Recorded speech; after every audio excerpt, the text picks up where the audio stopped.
All right, here we go. So first question, should hygienists buy their own equipment? What do you guys think? Who wants to go first? I'll go first. I buy my own equipment all the time. I buy those great air polishing hand pieces that you pointed out. Like I buy interesting scalers to see if I want to order them in mass for the clinic. Uh, like new products, I always try a sample first before I work it through my clinic and order it. So I think having your own equipment first of all gives you more control over your own practice. So I'm all for it. Trish, want to go next? Only personal equipment is the only thing that I've ever bought before, as far as like loops, light, uh, chair, that sort of thing.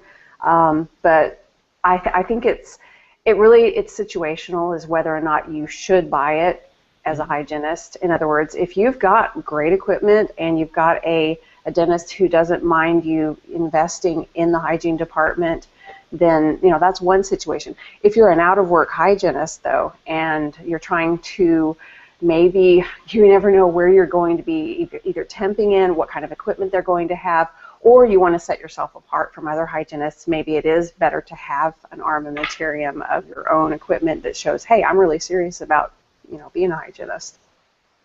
So that's personally, I just whenever I feel the need to order something, I do the, hey, we need this, and it usually gets ordered. It might not be immediately that uh, we do that, but yeah, I think that the way that some of the larger companies where you can order supplies from restrict hygienists, so which is very unfortunate. In other words, you can't set up an account with Shine. They would prefer for you to go through your dentist that you work for to order scalers and that sort of thing. And I think that is a little bit antiquated. Yeah. Andrew? Yeah, well, no, I don't think that hygienists should be required to buy their own equipment, but obviously for the reasons that you guys were mentioning, sometimes we just have to. So for me, since I like to do restorative, in the past I've purchased, they have these acorn burnishers. I don't know if you guys are familiar with what those are, but instead of the ball burnisher, it actually helps you with grooves and secondary grooves and stuff like that. It's just really helpful for me, but the offices that I've been in, they've never supplied them. Working in a big corporate entity that I am now, it's a lot harder to get certain things like those. That, of course, I have the basics. Of course, you're always going to have. But if there was going to be a new product, well, we have a committee that reviews all these products first, and then if they approve it, then we can order it. And it's I understand why they do that in a corporate setting, but it's just unfortunate, I guess, that in the private practice setting, it's hard to beg your doctor to try something out. And the reps that come by, they're usually pretty accommodating if you beg and ask for stuff. But no, I don't think that they should have to purchase their own stuff. Yeah, I think they should buy it if they need it, and the doctor or the owner, whoever it is not willing to buy it. I don't think it's a make or break thing. Like if you have a pretty good job overall, but the equipment is not that great.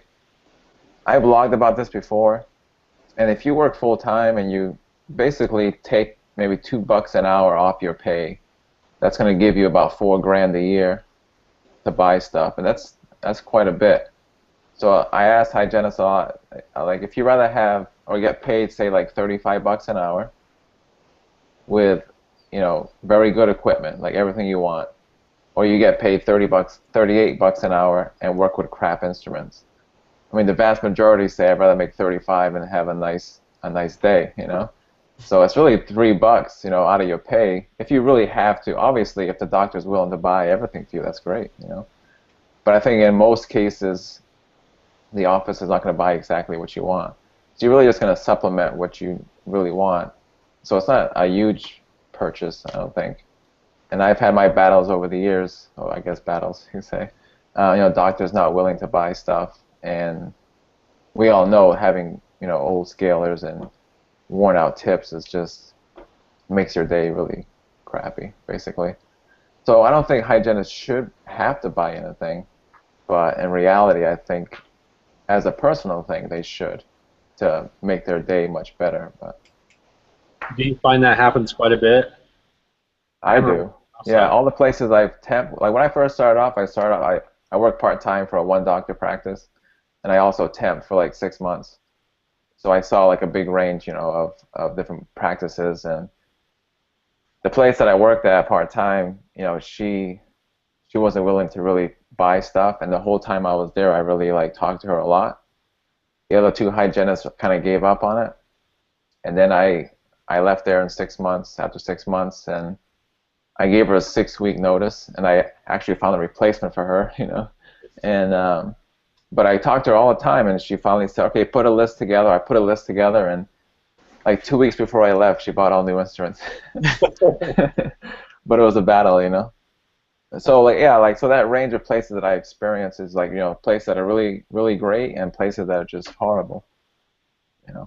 So what finally broke her? Sorry to keep Yeah. monopolizing your time, but what finally broke her as far as you kept explaining, or what? Yeah, part of it is bothering her, I guess, a lot.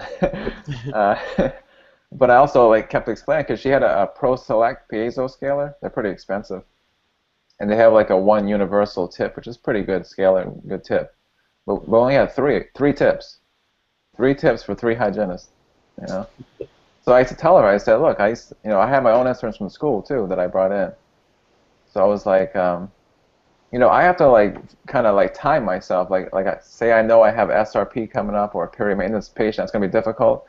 I like try to predict like, okay, hopefully this person is an easy prophy because I'm gonna use the crappy ones on her and then save the good ones for this patient. So it's like a constant back and forth. So it's like a pain. And stuff like that I think kind of broke her down. But she had a Ceric machine too. So it's like, come on, yeah, it's very expensive, right? So yeah,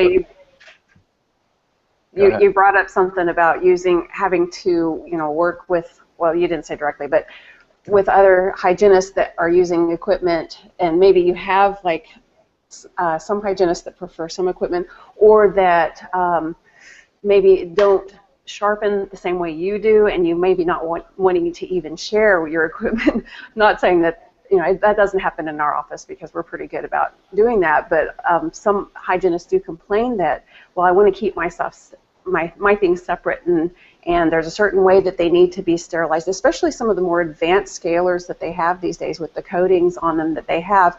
You have to keep them in cassettes, and you can't really put them in the ultrasonic just in a little hair bundle like you can with maybe some of the crap equipment, like you said. Right. So there's a handling issue that comes into play there too, I think, when it comes to ownership of the equipment. Will hygienists take better care of their equipment because they do have an ownership to it too? That might even be a factor of whether or not a hygienist should buy their own equipment or share it communally. Mm-hmm. Yeah, that's a problem in my office because it's pretty high-paced, pretty large office, and things definitely get beat up in the lab. And Right. I've told them many times with certain things, like don't put this here, don't do this, and then this is a temp that day, I'm not there, and it gets trashed. But that's what that $2 an hour is for. Exactly. Yeah. But I gave up, like when I started with a company that I'm with now, Cool Smiles. The first office that I worked in, they had pretty worn out instruments, and after all that experience with temping, I was like, I asked for new instruments. All they could buy was like the Benco brand, which is pretty cheap, and I was like, that's it, I'm done. And I just bought brand new PDT at the time instruments, a bunch of sets, and ever since then, it's just been so much easier I don't have to beg for anything. I just have my own stuff, and Can you guys talk about some of the stuff that you do buy on your own? I can see loops definitely. Like, I don't see why dentists buy their hygienist loops. I think the hygienists should buy their own loops and lights and stuff. Hey, I'll take it free though. Yeah. That's all I've bought for myself is just Yeah. personal equipment like that. So yeah, I haven't actually gone and bought a Cavatron myself, but you know, I actually if I can find $4,000 sitting around, I might get myself a new Profi jet. Mine has it's special. Yeah. One of mine, the ones that I use right now. Daniel, what do you buy? You said scalers, right? Air polisher. Yeah, the air polisher, new scalers. I bought some of the different Profi powders for the air polishers just to try them out, and I've actually gotten us through that. I realized that they're all kind of about the same except for the super gingival baking soda or the carbonate ones, or the subgingival glycine powder. And because of like experimenting with that, I was able to realize, you know what, I'm just going to use regular baking soda. You can get the MSDS for $1 a pound Arm & Hammer baking soda and just use that for your Profi jet. It's the same. So what about the flavoring? I know this is off topic, but well, it's always tastes like crap. Even it may smell nice, it still tastes bad. But I figured I just started using it. I figured I maybe like throw a sprig of mint of something in there or something. I'm still playing around with it. But yeah, when you have to buy your own, just go get the Arm & Hammer. Why not? Yeah.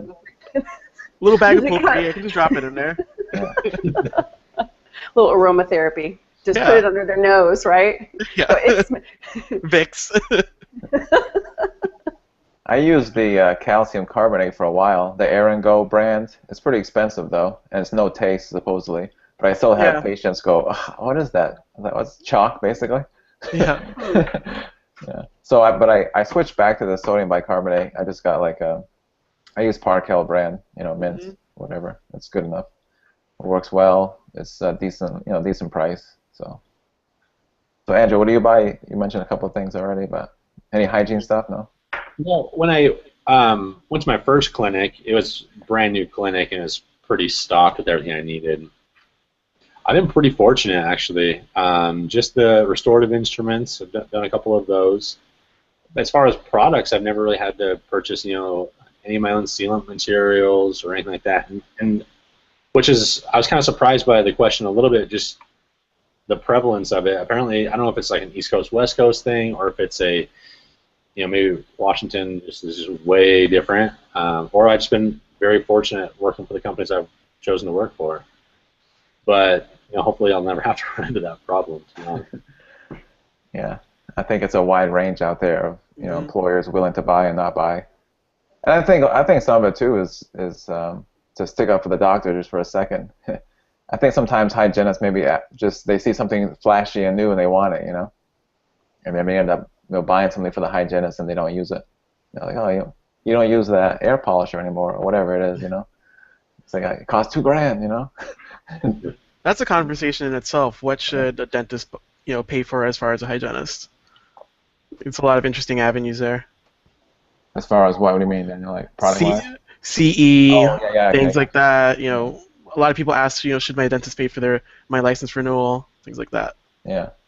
All right, future question right there. Yeah. So I buy a lot of stuff, but for me, like some of the stuff I buy is to do blog posts on, product reviews. But even before that, I bought a lot of stuff. When I started with the hand instruments, and then I started buying my own Cavatron tips, and then since then I bought 3 Cavatrons, like 3 piezo scalers, Isolite, of course, all that stuff. I buy my own sealant material because one they use I don't like. Well, I won't say that. It's ClinPro, which is good. I mean, I like it, but I use the Ultradent Hydro Seal. But that's the second question about sealant, so I won't get into that. But I enjoy that. To me, it's much easier to use. I got a saddle chair, loops, light. I got a lot of stuff. I don't know, stuff that I bought just to try and do product reviews that don't work. I mean, so many things that I bought that don't work. A lot of isolation products. I was testing stuff like the fast dams. They call it, I think it's called. So, yeah, just Sweet Flex, saliva ejectors. I don't know, a bunch of stuff that. Do you have a blacklist of stuff that just doesn't work? Yeah, it's all in the club in the big box. Yeah.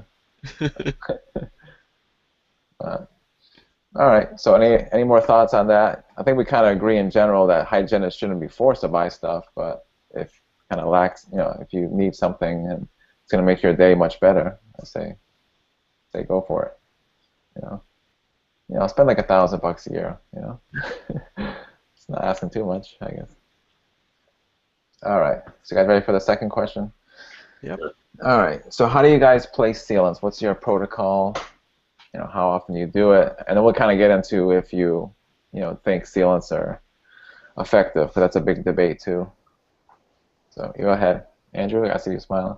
Well, just the whole debate part. We'll get into that a little bit later. For me, the sealants, I don't have to place very many, and we just do the high evac. I usually have an assistant that'll help with that. I'll place it right behind wherever I'm working on, etch it. I don't bond in my sealants. I know some people have bond in their things. We use the sealant material that's just a little bit more moisture friendly. But for me personally, I still like to see that nice chalky ring wherever the etch was. Place the sealant and cure it. It's very simple. I will do the dry aids and I'll do cotton rolls, and I like to be the person that holds down the tongue, because the tongue is kind of a squirrely little thing, and I like to be the person in charge of that one. Mm-hmm. Yeah, and I don't really use any type of high speed. I usually do sealants solo, and I do quite a bit of sealants though, because we have a family practice where parents actually come in with their children. We even do sealants on adults a lot of the times. What I find is first and foremost the most important is prepping the tooth, either with an ultrasonic or the ProfiJet or both. It depends on how gunky their grooves are, but that is what helps me with retention the most, is getting those grooves super clean. And sometimes even if a little bit of enamel comes off, we don't call that a fissurotomy, but it helps retention. But I'm just cavitroning to clean it out. So anyway, and I use the Neo Dries, which I believe that Mark, you've reviewed those and you recommend them. They are fantastic. I've been using them probably almost 10 years now. It's a triangle that's like a diaper, basically. It fills up. It has a gel in it that fills up with the saliva, and it stays in place. And then it's slick on the other side. And then I get my little fingers and hold them down with the 2 cotton rolls on either side. I'll switch, so I need 4 cotton rolls per side of the mouth, and I just switch out the cotton rolls once I've done the etchant, and then go with the ClinPro. We've been using ClinPro sealant for about 10 years too, and because we just really haven't found anything that's comparable except for the UltraSeal Hydro, and I use that one. We got a sample. I haven't actually purchased any more. About a year ago, and I'll use that one. I still have enough that on the tricky patients, instead of having to bring an assistant in to help me, I just go for the Hydro, and it's like, you know what, we don't have to worry about dry field at this point, as long as there's no saliva, getting down in the groove. But that really seems to make the difference. Is number one, prepping the teeth, and then just using the right sealant for the situation. Daniel? I believe I use the Ultradent. I can't recall off the top of my head because I don't use it that often. When I do, I typically find like just a few weeks ago, I had a patient who was going through chemotherapy, and he usually good hygiene, but his teeth were on a decline, caries everywhere, like very new ones, and so I just stopped off schedule for a second and sealed all of his teeth in one shot. As far as method, I mean standard, I usually abrade with the air polisher, etch until it's really chalky. I don't use a bond, but with some brands I do. And just pretty much standard sink, but I do use the isolite for it because I think it's just too convenient not to. It gets the tongue out of the way, keeps it nice and dry, and I don't have to worry about anything. Yeah, my protocol is I use the isolite. I'm currently testing. I don't know if you guys saw my video. I'm testing the Isolite's competitor, the Dry Shield. It's an autoclavable mouthpiece. That works pretty well too. It's the same concept basically. So I use that, and I micro etch sometimes. Depends how filthy the tooth is. But I use pretty much anything. I use perio tips. I use thin sickle scaler, anything to clean out the tooth. Because I agree with Trish, like the most important thing for bonding is having a super, super clean tooth. So I use the air polisher sometimes, or the micro etcher, either one. I use the Ultra Seal, Ultra Dent Hydro Seal because it's a wet bond. I started years ago. I used the Embrace. Some of you guys heard of that. That's like also a wet bond. So I kind of got used to it, and to me it works really well. The Ultra Dent I think is a little bit better. Yeah, so I basically clean the tooth really well, isolate, I etch of course, chalky, and I use a micro brush to really work in the sealant. I think that helps a lot too. I really work that sealant into the grooves a lot. Then I cure it, of course. And all my retention has been really, really good. I've used Clinpro too. It's a good sealant, but I think that wet bond is really, really nice.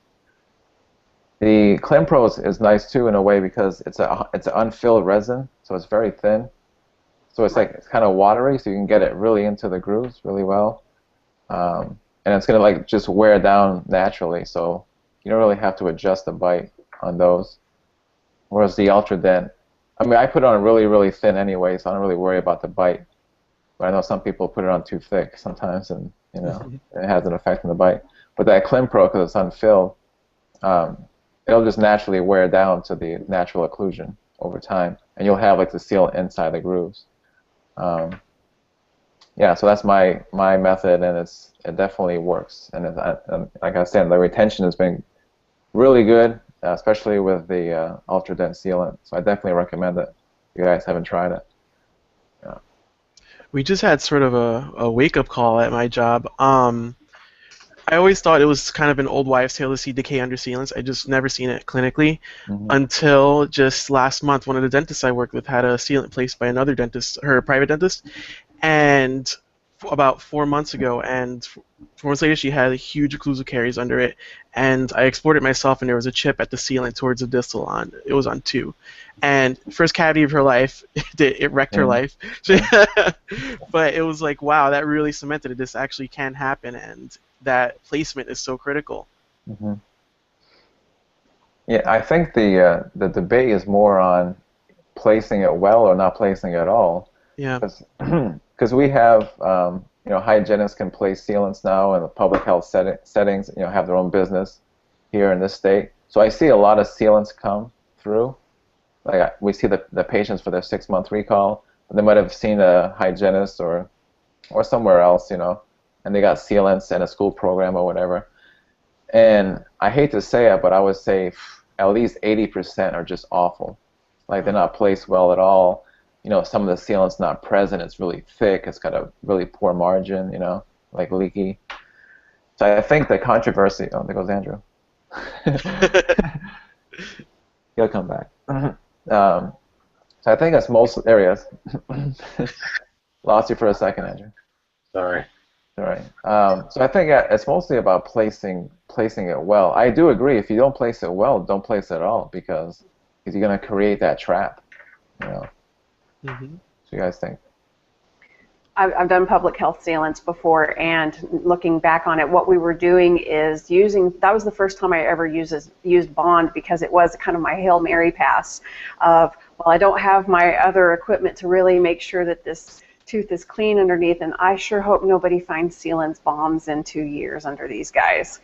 So I didn't get to follow up on those children, but yeah, it's I think that not having the right equipment in a public health setting can be an issue of, maybe a sealant isn't the best option if you can't do it properly. Yeah, I often hear on Dental Town, of course, when they mention these things. I hate when they say, hygienists or assistants shouldn't be placing sealants. But what they really mean is some teeth require a little bit of prep. I mean, that's all they're really saying, So, because we can't prep a tooth at all legally, then some teeth need that. So Well, the way they say it is like, oh, hygienists don't have the skill. It's like, no, we have the skill. It's just we can't open up the grooves if needed. You know. So I think, for me, as far as sealant placing, if there's a lot of staining and things like that, I actually prefer the doctor go in and do like a little fissurotomy or do something like that. Just for me personally, I'm probably also a little bit more conservative when it comes to placing sealants or wanting to place sealants. So, for example, my own children, I don't want them to have any sealants, only because I see them daily at home. I can look in their mouth whenever I want to. I can really stay on top of it. Once I start to see if they're starting to get some staining, or maybe there's legitimately grooves that can't be accessed by any sort of brush, and those ones need to be taken care of. But adults, depends on their home care. I'm not, just because there's a little bit of stain there, I'm not necessarily going to want to open it up and put a sealant in there, or even a small little occlusal composite or anything. I'm a little more conservative when it comes to sealants, though, just for exactly what Daniel was saying, is the chance of recurrent decay. And even with me, I think I'm fantastic at putting sealants in. I might screw up, and I don't want to do that to my own children or someone that's actually healthy and create a problem when there's not already a problem. Mm-hmm. That's interesting, though. Both of my kids inherited my buccal pit fissures that are awful. So yeah, they've got their sealants in at least on the sides of their teeth. I made sure that those were like sealed as soon as that little flap of skin was out of the way. It's like, oh, is it there yet? It was like, here, I'm taking you in after hours. We're going to get those sealed because I have the little snake eyes on the sides of my teeth. That's the advantage, too, of micro-etching, which I do sometimes. If the patient does have staining and I micro-etch, a lot of times I can get rid of that stain. Yeah. But, because the air polisher is, sodium bicarbonate is not as abrasive as the micro-etcher. So, but it works. If you get it off. I use it at low pressure. I don't use it if you go up like 80 psi or higher, now you're talking air abrasion, which we can't do legally. I'm at about probably 30 psi, 40 maybe the most. So it's nice to clean the tooth. It really works well. Doesn't get all stain. Like some stain does require actual prep, but in that case, then I'll punt it. But in most cases, it'll get it, and then most cases they don't have stain, so it doesn't matter. But I'm a fan of sealants, but I understand the issue. I think too many people, including dentists too, they don't take the time to place them well. They just see sealants as this. Oh, it takes 5 minutes. It takes 10 minutes. Like, I don't think so. Not me. Mm-hmm.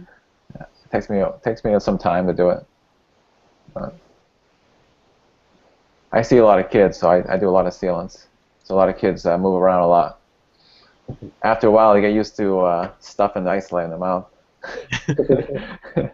I found I have a way easier time when I use the isolate on kids versus adults. The adults hate it. Yeah, kids can take it a lot more. Yeah. You gotta sell it to the adults though, like almost like present it as a non-choice. And if they push back, then you're like, okay. All right, and calling it Mr. Fishy doesn't work. Yeah. Yeah. I had a lady one time. She was kind of a pain in the ass patient.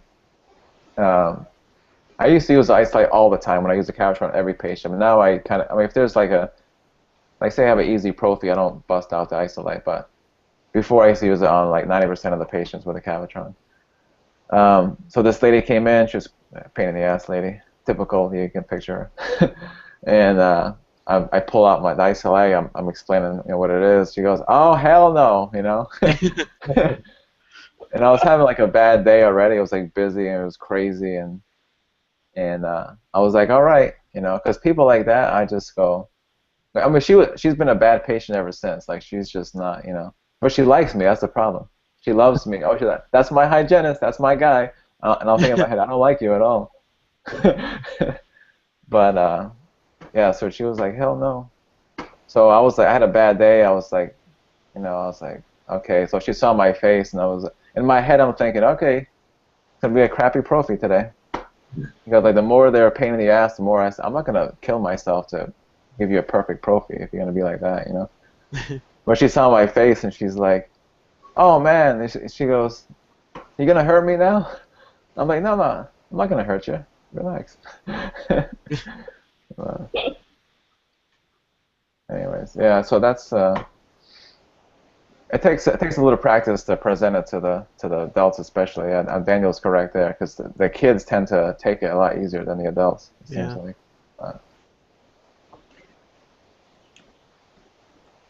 Any more thoughts on sealants? Are we all kind of pro sealants for the most part, I guess? But, yeah. All right. So next question, number 3. Do you guys talk religion or politics with your patients at all? What are your thoughts on talking politics and religion? Who wants to go first on this one? I'll go. It's absolutely forbidden at my clinic, as far as because it's a community health center, and we're very like socially forward and aware. So whenever it comes to politics, we kind of just shrug it off and always try to circumvent it. Because even if you totally agree with someone and you can talk about it, you never know where the conversation can turn with them, and you never know what a hot button topic really is, or if you go off on a tangent, and we just absolutely don't want to put somebody in a position where they feel uncomfortable. For any reason. So I just totally work around it. And that's pretty much it. Cut and dry. Yeah.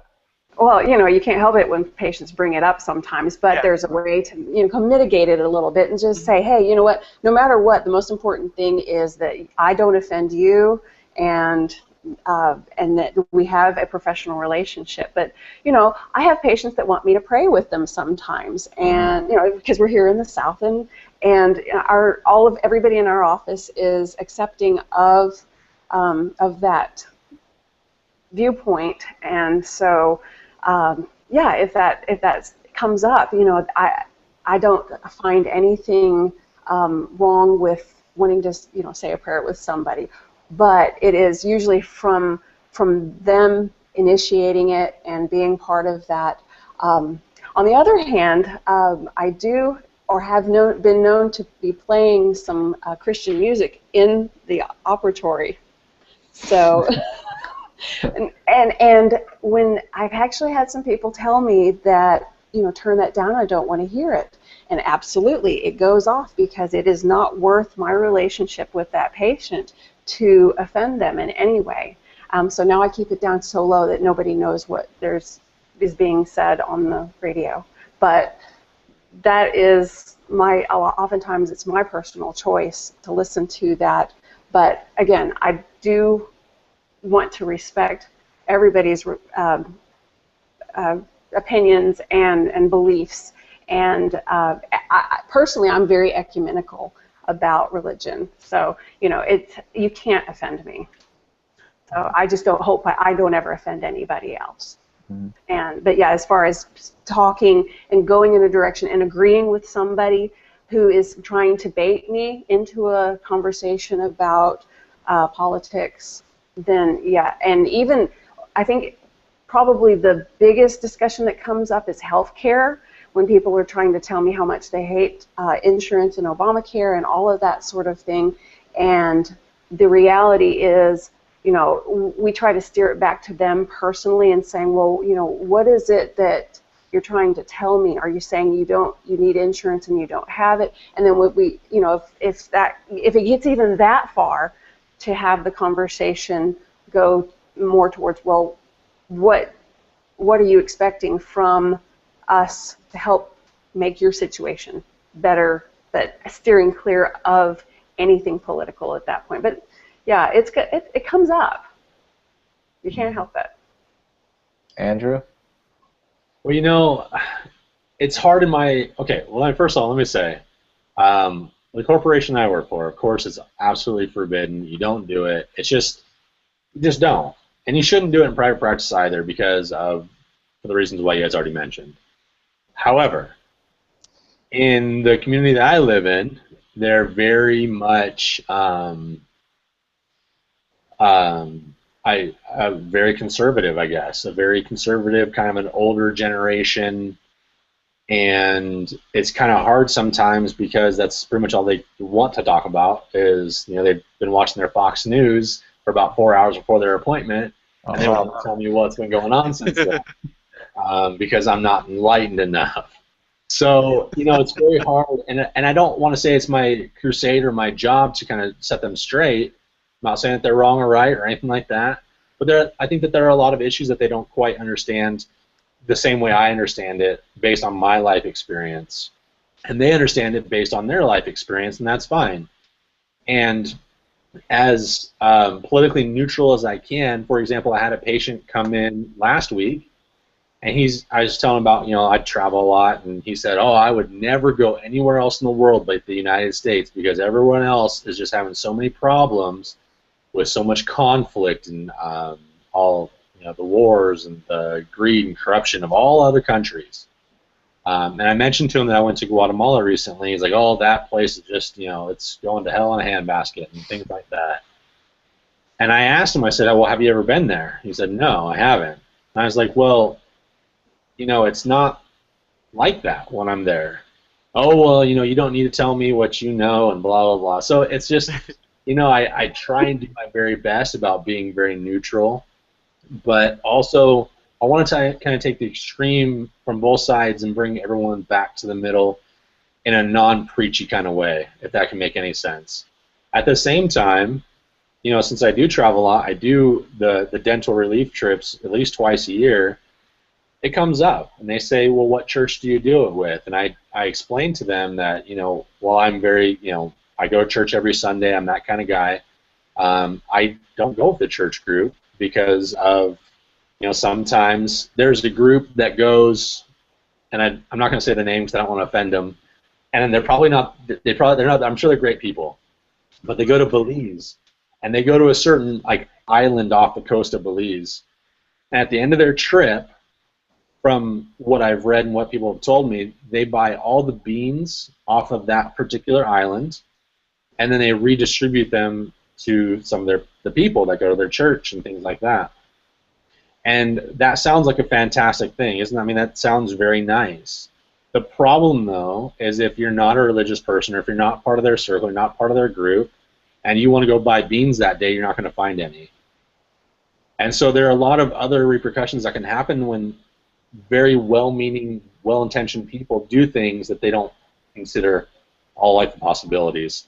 And I also don't want to go and say, hey, I'm going to clean your teeth for you, person from the Dominican Republic. However, read my pamphlet first, and if you agree with me, then I'll clean your teeth. Yeah, right. I just don't think that's right. And so I tell them these stories, and I say, I try not to go with religious groups because of that.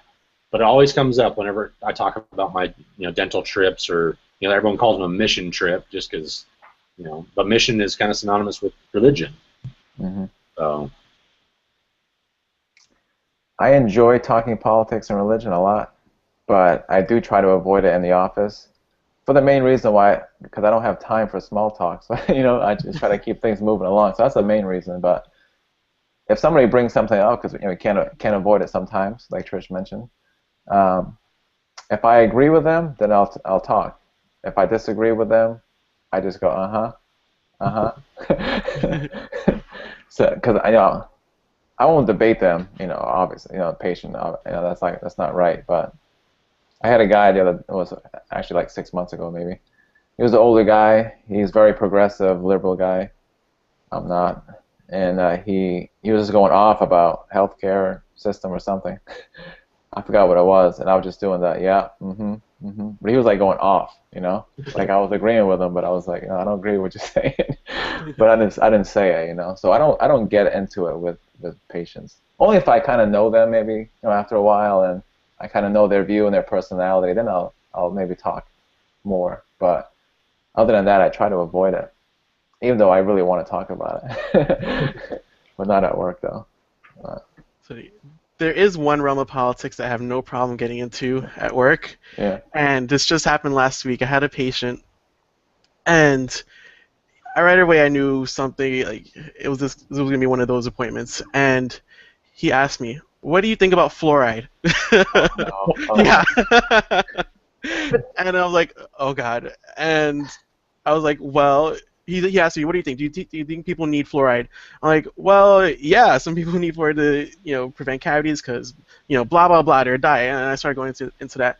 And he's like, well, what about this study that showed that African American boys got yellower teeth because of their fluoride? I'm like, that just doesn't make sense. Chemically, that does not make sense. And he's like, well, I'm a doctor. And as soon as he said that, I was like, oh, wait, okay, I work in a Medicaid practice, and you're in my chair. So what kind of a doctor are you? Right. You're in a Medicaid office. He's like, I'm a chiropractor. Ah. And so I turn off all filters when it comes to that. I'm like, you're speaking of something directly relevant to both my work, your health, and public health. And you know what? The gloves are off. That's it. We're going at this. And it was a lost cause because he was a chiropractor and he knew everything. So, but that's, I don't actually see that as a opinion. I mean, there is science-based. Right. yeah, right? I know. It's like either you're practicing science-based medicine or you're not. Evidence-based. That's what I meant. But Yeah. Y'all got it. Yeah. Well, both when it comes to chiropractic. Yeah. I'd be like, sir, I don't have time to talk here, so let me just say you're dumb, and no, you're misinformed. But to me, it makes no sense with fluoride because fluoride is a natural mineral that's found in water. Some places it's too high, some places it's too low. So all you're really doing is adjusting the level that's already in the water. So it's a natural mineral. So you would think all the people that are into organic and non-GMO and all this kind of stuff would love a natural mineral in their water. It makes no sense to me. If we didn't promote it, they would love it. Yeah, that's true. the bottom line to it. That's true. If dentistry and and established medicine was not all for it, they would love it. Yeah, because they see it maybe because I hear rat poison. I hear it's a byproduct of some manufacturing process. Mind control. Yeah, whatever it is. Yeah. Yeah. So what do you guys think though of say a dentist? Because I have a story about this, but I don't want to name names. But like a Christian or whatever, it can be a Muslim, whatever. But to say a Christian dentist wants to kind of create almost like a religious atmosphere office that would attract Christian patients and wanting to pray with the patients and that kind of stuff. You think that's too over the top? What setting? Like corporate, private, or public? Private, like one doctor private setting. I think they have it. It's their prerogative. It's their office. They can do what they want. I don't know if I'd want to work there, but I mean, it's their realm. Mm-hmm. Well, it's no different than any of the dentists that set up holistic practices or things like that. It's like it's personal choice, and you're wanting to attract a clientele. So yeah, why not? I think that there are some benefits to that too for the people that are maybe a little bit too over anxious or whatever, that they need someone they can maybe relate to a little bit better. Some people relate better to science-minded people, and some are more spiritually-minded people, and that's just another avenue that they can take. Like Daniel, I probably wouldn't want to work there myself, and I don't know. I guess it actually, I think it kind of goes in line with whatever I believe what the doctor is doing anyways. If I agree with their practice and their mindset, then I'd love to work for that doctor. If I don't necessarily agree with them, I probably wouldn't want to work there. I see it no different. Mm-hmm. I just think if it's too in people's face, I guess. I think some people would say it's a violation of some kind of right. If the doctor is pushing, not even saying you will pray with me. I mean, not that, but like somebody comes in and like it's just everything is Christian, everything is Bible verses, everything is music in the background. I mean, it's just all Christian. I think some people would probably be offended by that. I don't know. I mean, me personally, I think the doctor should do whatever they want. It's their practice; they can do whatever they want. But I think I can see that happening. Like just like some other extreme situation. Some dentist says, I don't want any Muslims in my office, any Muslim patients, because they have a bias against Muslims or whatever. What I'm saying? Then people say, wait a minute, you can't do that. You know what I'm saying? Oh yeah. At some point, I think people will see it as going too far. Like, no, that's too much. You can't do that. Well, it's not like they're trying to exclude anybody. They're just trying to express themselves. You know. Yeah. I would hope that nobody would ever, try to create that environment in their office. So, oh, the Muslims won't like coming here. I mean, that is just unthinkable, actually. Maybe I'm just a little bit too black and white, but I mean, I really don't see a problem with it, again, as long as they're not excluding people. But let's say that you are into diving, and then you want just to paint your office with a bunch of fish everywhere. Then you have a big old aquarium in every single freaking operatory that you have. I mean, there's just really no different. It's just people maybe not that don't like fish or have a phobia of fish aren't going to go there. They'll go somewhere else. So why is that barracuda swimming next to me? I'm already nervous. Or the typical dentist, they're really into teeth, so they have teeth pictures everywhere, and it's like, shouldn't you be? Maybe that's going to scare patients away, seeing pictures of teeth everywhere. It's like, this is a little too teethy for me. Maybe I need to go to the office where they have, fish. Yeah. Yeah. I'm probably guilty of that. I have a bunch of anti-smoking paraphernalia up, posters in both my operatories. Like, I guess I'm kind of guilty of that. I think a religious-based practice is maybe just not a good business model in general. Mm-hmm. I mean, I think that Tricia, you're saying about having Christian music going. I don't have a problem with that. Kind of just in the background, something that can be turned on, turned off.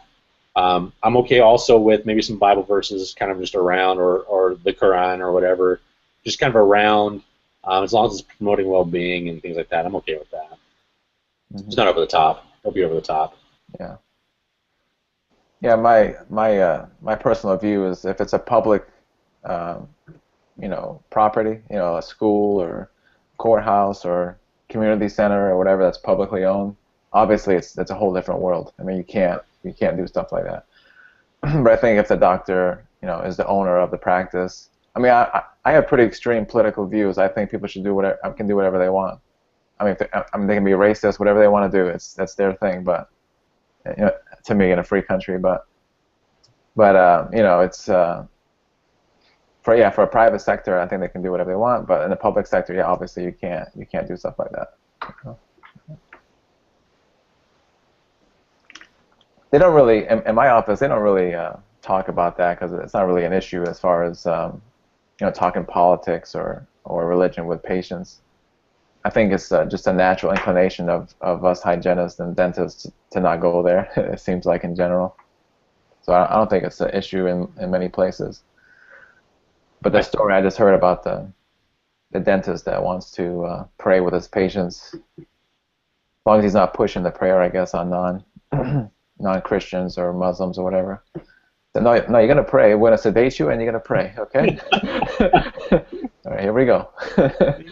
Well, there's always silent prayer, right? It's like... Yeah. Maybe they can pray with the patient that they find that MB2 canal. Pray that this endo or that this graft holds. Yeah. Yeah, I guess we all put those up all the time. There's a lot of silent prayer. Yeah. I mean, me personally, I grew up Catholic. I consider myself an agnostic Catholic, I guess. I'm culturally Catholic, but I'm not a believer in general. But all the missions I've been on, it's all been Christian, Everybody that I've been with, they're all Christian, and they do have Bible studies and all that stuff, and I join in all that stuff. But I'm not a believer, And they talk to me about it, but I enjoy the conversation, so I don't feel offended personally at all. I mean, I enjoy that, so. I think a great example of a good group, and Andrew knows this, is Somos Amigos. Like it's solely like a secular, group. They don't push an agenda and everything, but the people that they serve over in Dominican Republic are deeply religious, and they invite everyone to celebrate with them. And a lot of people from all different walks of life, culture, and religion, all even go to the church with them, right? And they just welcome everybody. And people will say different prayers or poems or anything during our meals. And it's a really great welcoming environment. Like it's just so open for everyone, and nobody criticizes anyone about anything. It's great. I'm glad you brought that up because I was about ready to bring it up too. It promotes community. Whenever I talk about to my patients about the trips I go on, I always bring up Somos Amigos just because the people that go on those types of trips are, I mean, you think about it, they don't have an agenda, right? Their goal is purely for the patient, for the people that need them. They're not going to get their CE credits out of this. They're not going to get more converts to their religion or anything like that. They have no benefit other than helping another human being.